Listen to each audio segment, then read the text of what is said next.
Hai semuanya, ketemu lagi bareng Mihu di sini. Oh iya, kali ini Mihu akan membawakan alur cerita dari film Donghua yang berjudul Battle Through the Heaven. Mihu mengingatkan sekali lagi ya bahwa konten ini full spoiler.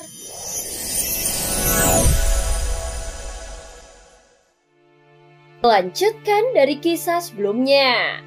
Sebelumnya Yeongdong mulai putus asa dan menggunakan kekuatan bintang rusak untuk meningkatkan kekuatannya. Seketika Qi dan darahnya tidak terpengaruh oleh serangan paku penghancur amarah milik Yan Yuan dan langsung menyerangnya secara terus-menerus.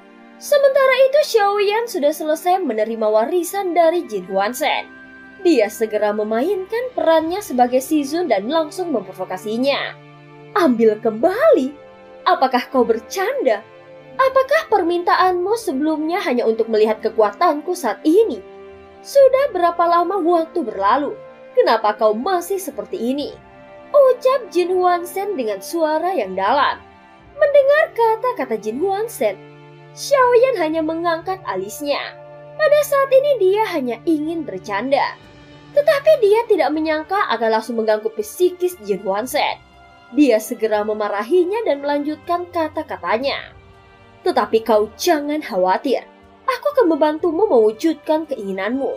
Ucap Xiaoyan segera menggaruk kepalanya. Dia tidak menyangka reaksi Jin Huansen akan begitu kejam. Meskipun kekuatan pemahamanku bukan yang teratas di antara klan Yuansen, namun kekuatan ilusi emas ini pasti lebih kuat dari yang kau bayangkan. Setelah menerobos, maka kau akan dapat merasakan kekuatan ilusi emas yang sebenarnya. Ucap Jin Huansen mengatakannya lebih jelas. Selain teknik warisan ini, apakah masih ada teknik bertarung lain yang cocok untukku? Aku tidak dapat menggunakan warisanmu sepenuhnya jika hanya untuk mempermalukan diriku sendiri. Ucap Xiaoyan dengan serius. Tidak ada. Sebagian besar ingatanku tentang kultivasi telah disegel sekarang. Dan perlu waktu untuk mengingatnya kembali. Selain itu, dengan kemampuanmu saat ini, kau tidak akan bisa menampilkan kemampuan bertarungku. Ucap Jin Huansen berkata sambil mengerutkan bibirnya. Saat Xiaoyan berbicara, terlihat avatar Yuansen terpisah sepenuhnya dari tubuh fisiknya. Saat melihat adegan ini, mata Jin Huansen berangsur-angsur menjadi terkejut. Dia segera melihat ke tengah alisnya dan mendapati ada tanda 8 bintang di avatar Yuansen. Dan tubuh Xiaoyan memiliki 3 bintang. Inikah yang kau maksud dengan cinta 3 orang? Ucap Jin Huansen berkata dengan keterkejutan di matanya. Mereka semua avatar. Tetapi ada juga tubuh fisik yang telah diubah menjadi klan Yuansen. Ucap Xiaoyan tersenyum dan berkata dengan kebanggaan di wajahnya. Bagaimanapun dia harus menyembunyikan identitasnya yang sebenarnya dan tetap berpura-pura bahwa dirinya yang sebenarnya adalah sebuah avatar. Apakah kau selalu gila seperti ini? Ucap Jin Huansen memandang Xiaoyan dengan tatapan yang sangat aneh. Dia merasa bahwa Shizun selalu berkultivasi dengan cara yang berbeda. Mendengar kata-katanya, Xiaoyan hanya mengangkat bahunya. Jin Huansen memucat saat melihat Xiaoyan dan tidak berkata apa-apa lagi. Di antara alis Xiaoyan dan avatar Yuansen terdapat garis emas. Dan inilah lambang teknik yang diwariskan oleh teknik klan Yuansen fantasi emas. Dengan kata lain, pada saat yang bersamaan keduanya telah mendapatkan warisan dari klan Yuansen fantasi emas. Pada saat ini setelah Xiaoyan benar-benar menerima warisan klan Yuansen fantasi emas, formasi di atas kota Istana Wu secara bertahap meredup. Kemudian menghilang secara perlahan. Dalam konfrontasi antara Yan Yuan dan Yeongdong, dia terus menggunakan jari raksasa emas yang tak terhentikan dan terus menerobos berbagai metode pertahanannya.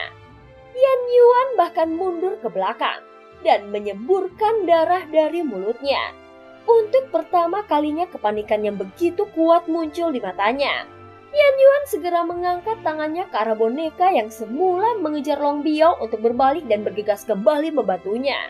Saat ini semua boneka sudah berdiri di depan Yan Yuan. Semuanya menggunakan keahlian mereka untuk membuat formasi. Dan segera melingkar beberapa ratus kaki untuk menutupi Yan Yuan. Setelah formasi terbentuk, Jejak tangannya langsung berubah dengan cepat. Dan hanya dari dalam formasi besar baru dapat melihat telapak tangannya yang dipenuhi aura kuno. Daging dan darahnya yang menonjol keluar tampak busuk dan berbintik-bintik. Aura yang terpancar darinya membuat Yongdong mengangkat alisnya. Dan juga membuat Xiaoyan yang sedang menyaksikan pertempuran dari kota Istana Wu menyusutkan matanya sedikit. Di dalam formasi ini sebenarnya terdapat tubuh keabadian fisik, ucap Xiaoyan bergumam pelan. Meskipun itu adalah tubuh keabadian fisik yang telah dijadikan boneka. Namun aura yang terkandung di dalamnya tidak mungkin salah. Apalagi dia juga memiliki darah klan Yuanzhen. Jadi wajar untuk mengenalinya secara sekilas. Namun saat melihat formasi perlahan menghilang di kota Istana Wu, mata Yongdong tiba-tiba berubah. Dan jari-jari yang ditembakkan dari udara tiba-tiba terguncang. Seketika sebagian besar cahaya kemasan menghilang dalam sekejap mata. Tentu saja Yan Yuan tidak mengetahui apa yang sebenarnya terjadi. Dan dia hanya merasakan Yongdong melemah dan itu langsung membuat Yan Yuan semakin percaya diri. Kupikir kau bisa bertahan lebih lama. Jadi sekarang giliranku. Cibiran muncul dari wajah Yan Yuan dan ketakutan yang dia rasakan sebelumnya langsung menghilang. Dia merasa kekuatan penghancur bintang Yongdong telah habis. Dia melihat tangan Yongdong yang menonjol dari dalam formasi. Dan terlihat sebagian besar tangan Yongdong telah menghilang. Jari-jari emas yang bertabrakan dengan keras yang menyebabkan jari-jari Yongdong benar-benar mengeluarkan bunyi klik dan hancur menjadi beberapa bagian. Jelas bahwa beberapa saat yang lalu, mereka dihancurkan oleh kekuatan yang seperti ribuan pasukan. Dan saat berikutnya mereka dengan cepat dapat membalikkan keadaan. Ini bisa dikatakan sebagai permainan catur. Saat ini Yan Yuan terus mengeluarkan energi jahat di sekitar formasi dan tempat dia menyentuh tubuh Yongdong. Dengan cepat Yongdong terkontaminasi energi jahat. Meskipun jari-jarinya telah roboh, namun Yongdong segera mengangkat tinjunya yang lain dan segera pergi. Sementara itu Xiaoyan hanya menatap Yongdong yang kalah dengan tatapan yang rumit. Rahasia apa yang disembunyikan Jimmy ini? Reaksinya sangat cepat tetapi petunjuknya terlalu jelas. Sehingga Xiaoyan tidak mengambil tindakan. Dia ingin melihat berapa lama Yongdong bisa bertahan dalam pertempuran. Dan sekarang kekuatan jari emasnya begitu kuat. Bahkan jika aku menggunakan teknik 82 pukulan para dewa, aku masih membutuhkan kekuatan keabadian fisik bintang 9 untuk dapat bersaing dengannya. Aku juga bahkan tidak berani mengatakan bahwa aku dapat mengalahkan pertahanannya. Ucap Xiaoyan bergumam dengan suara pelan sambil memikirkannya. Tiba-tiba suara Jin Huanzhen terdengar. Dan dia teringat dengan teknik yang baru saja digunakan Yongdong. Sekarang aku ingat. Teknik yang baru saja digunakannya bernama Jusici. Teknik ini tidak mungkin ditampilkan tanpa bantuan kekuatan bintang rusak.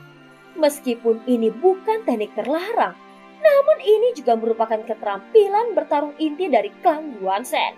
Sebelumnya Xiaoyan tidak bertanya kepada Jin Huanzhen, namun dia hanya menggumamkan beberapa kata dengan suara yang rendah. Tetapi Jin Huanzhen menanggapinya secara proaktif.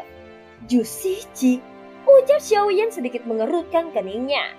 Ini adalah teknik bertarung yang tidak kuketahui sebelumnya. Namun setelah memikirkannya lagi, menurutku itu adalah teknik Jusici. Namun itu masih belum lengkap. Xiaoyan berkata perlahan sepertinya Xiaoyan ingin mempelajarinya.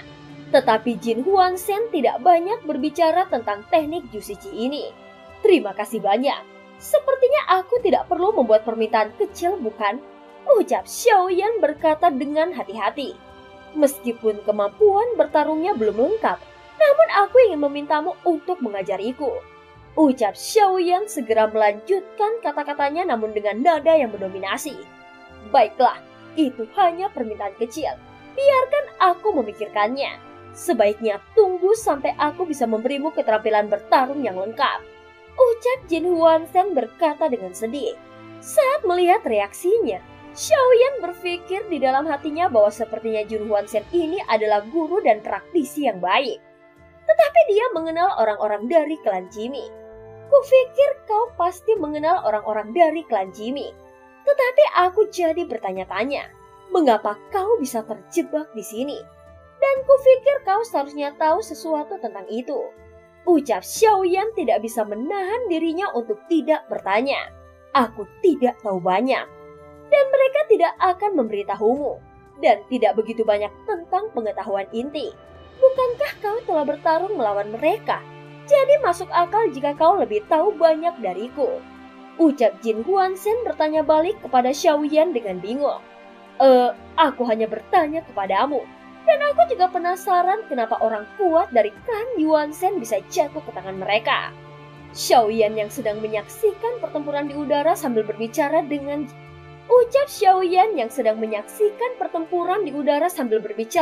Jin Huanzhen.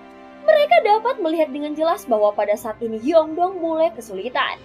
Mungkin kekuatan barusan memang diberikan oleh bintang rusaknya. Tetapi kekalahan mendadak ini sangat aneh. Lagi pula, itu tidak normal. Dia seharusnya tidak terkalahkan. Tampaknya ini lebih seperti disengaja dan tidak mungkin ini batasnya. Sebagai pengamat pertempuran, Jin Huanzhen memberikan beberapa analisisnya. Saat ini Yan Yuan melangkah ke dalam kehampaan dan tubuh Yongdong tampak ditutupi dengan racun hitam. Seperangkat efek paku amarah di tubuhnya mulai menekannya, serta memblokade Qi dan darah Yongdong lagi saat kekuatan bintang rusak mulai surut. Sial, racun ini sangat merepotkan, ucap Yongdong dengan suara yang dalam. Dan film pun berakhir. Terima kasih udah dengerin Mihu dari awal sampai akhir ya. Sampai jumpa.